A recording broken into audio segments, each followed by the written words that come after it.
Hi guys, we are here at Living Reef in Orlando. I am joined with Anne. We are at the retail store right now, but we were previously over at the farm.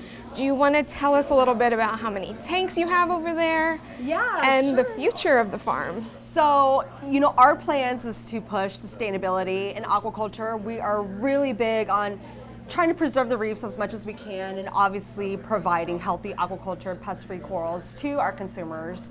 Right now, we have 6, 7, 8, 9, 10. We have 11 tanks up. The end goal, it's literally going to be stuff from edge to edge with aquariums. It's going to be 32 total. Wow. So we're looking at probably 25,000 gallons once we're done. A little room for your desks and then I have like 5 square feet for my little cubicle and my computer, and everything else is going to be packed with awesome. Amazing corals. It was absolutely beautiful. You're going to see some footage from over there. We asked you guys in the challenge any questions that you had, so we are going to start right off. What is the most useful piece of gear that you use here in the store?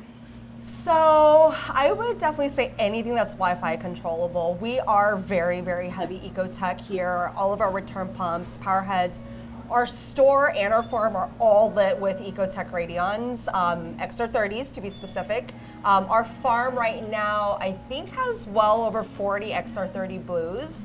I love Mobius. It's impressive. It is very impressive. People walk in, they're like, oh my God, look at all these lights. But we've been using them since the first gen came out, and we've got the controllability and the schedule down. We know what our coral's like, but love that you guys came out with Mobius, just because I can get on my phone, and anytime if I want to snap a picture really quick, I go on Mobius, I turn all my blues on, turn my white lights off, I can control my MP40s, my Vectras with it.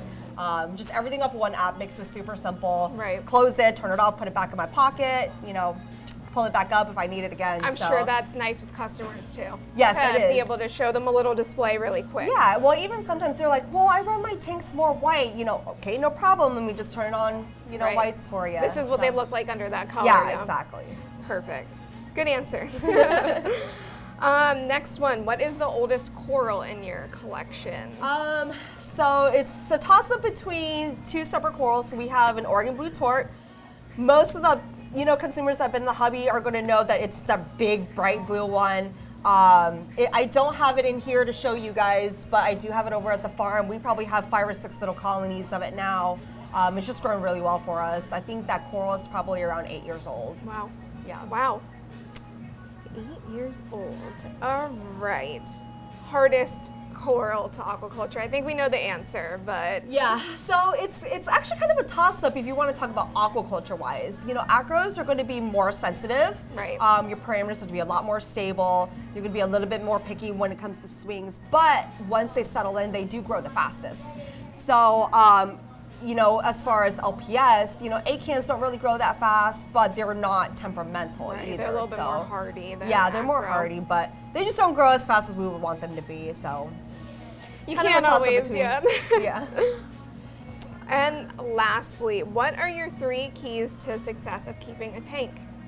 Stability is definitely one. Very, very big. You don't want parameter swings. You don't want temperature swings. You want to try to keep your alkalinity, your calcium, nitrates, and phosphates as stable as possible.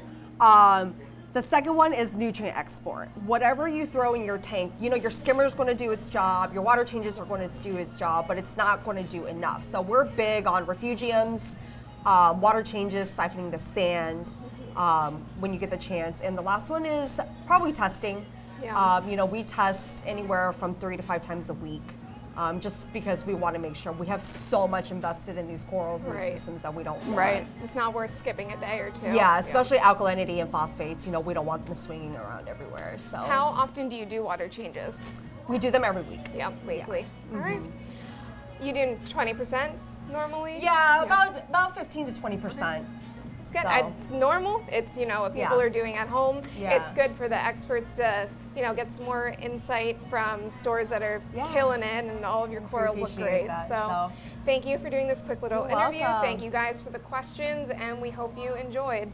Thank you guys. See ya.